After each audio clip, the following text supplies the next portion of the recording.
Rebonjour, nous voici dans la vidéo dans laquelle je vais t'expliquer les cadres A et B de la séquence 95 à la page 124. Donc pour ce qui est du cadre A, c'est exactement ce que tu as dû regarder dans la vidéo de la leçon sur la technique de l'addition de deux nombres à deux chiffres. Tu vois ici, c'est bien 28 plus 34, hein, le même cas de figure. Et avec là, sur la partie haute, la première technique de calcul, et là, sur la partie basse, la seconde technique de calcul. Ici, la première technique, c'est, si tu te rappelles bien, on a dit qu'on décomposait les deux nombres en dizaines et en unités. Donc 28, c'est bien 20 et 8, et 34, c'est bien 30 et 4. Voilà. Là, Pigby, tu vois, il a prévu deux lignes, parce que sur la première ligne, il décompose le résultat, et sur la deuxième, il va écrire le résultat. Donc, si on fait ensemble, là, tu vois, c'est la même chose, hein, c'est la suite. On a bien les dizaines qui ont été mises ensemble. Donc, à toi de me dire ici, tu vois, ça fait 50. Et ici, 8 plus 4, on sait que c'est 12. Et donc, il faut finir 50 plus 12. Encore une nouvelle dizaine. Donc, j'ai 6 dizaines. Et j'ai 2 jetons isolés. Voilà ce que tu dois compléter dans ton fichier. Ici, c'est la deuxième façon de calculer, dans laquelle je t'ai expliqué qu'on gardait le premier nombre, et que c'était seulement le deuxième, ici 34, que l'on décomposait. Donc 28 plus 30 plus 4. Là, c'est pareil, il y a deux lignes parce que c'est un calcul qui se fait par étapes. Là, 28 plus 30, ça tu sais le faire, additionner un nombre à deux chiffres avec des dizaines entières. Tu dois rajouter 3 dizaines à 28. Comme tu en avais 2, tu en as maintenant 5. Donc tu as 58. Et tu dois encore rajouter 4.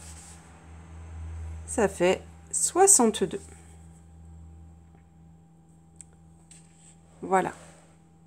Du coup, dans le cadre B, c'est exactement la même chose. On te demande de faire des petits calculs. Et à chaque fois, tu dois choisir la méthode que tu préfères. D'accord? Tu dois en écrire une seule. Soit tu décomposes, comme ici en haut, les deux nombres en dizaines et en unités. Soit tu ne décomposes que le deuxième. Donc ici, 23. Ici, 13. C'est à toi de choisir. Donc tu as toujours la première ligne pour écrire le calcul décomposé, comme ici ou ici. Et la seconde ligne pour écrire le résultat.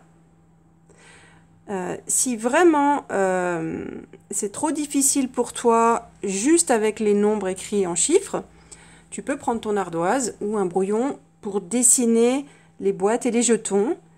Mais j'aimerais bien que tu fasses vraiment des efforts pour essayer d'imaginer seulement les nombres dans ta tête. Voilà, je te souhaite bon courage pour ce travail. Et on se retrouvera... bah non, il y a la suite, je dis n'importe quoi.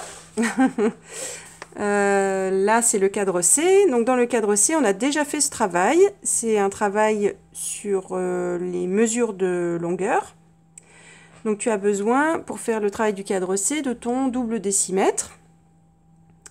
Et il va falloir que tu calcules à chaque fois le chemin de des fourmis, là, de la rouge en haut et de la noire en bas.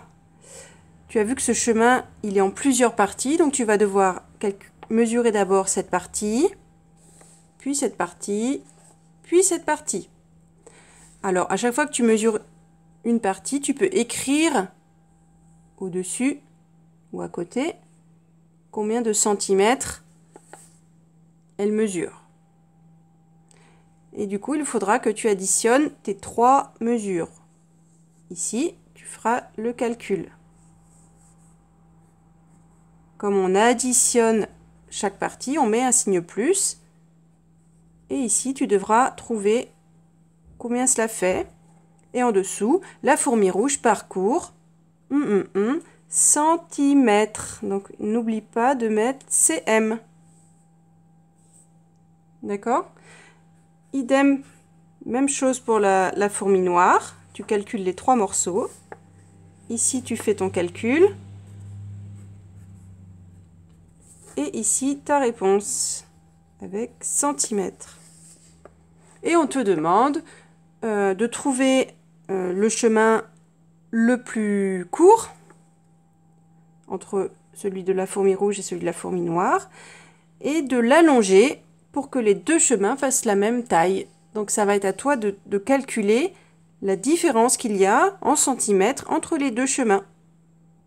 Et ensuite, avec ta règle, de prolonger soit celui-là, du bon nombre de centimètres. Nous avons déjà fait cet exercice dans la séquence 92. Enfin, le cadre D, ce sont des petites soustractions. Si tu as encore un peu de mal à les faire dans ta tête, imagine dans ta tête les doigts de Patty que l'on barre à la fin ou au début. Vraiment, si c'est encore trop difficile pour toi, dessine les doigts de Patty sur l'ardoise. Mais je préférais que tu évites de dessiner. Il faut que tu imagines dans ta tête maintenant. Et enfin, l'exercice E, c'est le jeu des boîtes. Ici, tu dois trouver 11 jetons, ici 13, en utilisant 2 ou 3 boîtes. Et à chaque fois, il y a 3 manières de le faire. Je te rappelle que tu ne peux utiliser dans chaque manière qu'une seule fois la boîte. Vraiment, si c'est dur aussi pour toi d'imaginer les boîtes, tu peux dessiner les jetons dans les boîtes sur ton ardoise, ou vraiment, si c'est encore trop dur, tu peux refaire des boîtes chez toi en mettant dedans des jetons, des haricots, des boutons, ce que tu veux. Voilà, bon courage pour ce long travail. Et on se retrouve dans une prochaine vidéo pour la séquence 96. À bientôt. Bonjour,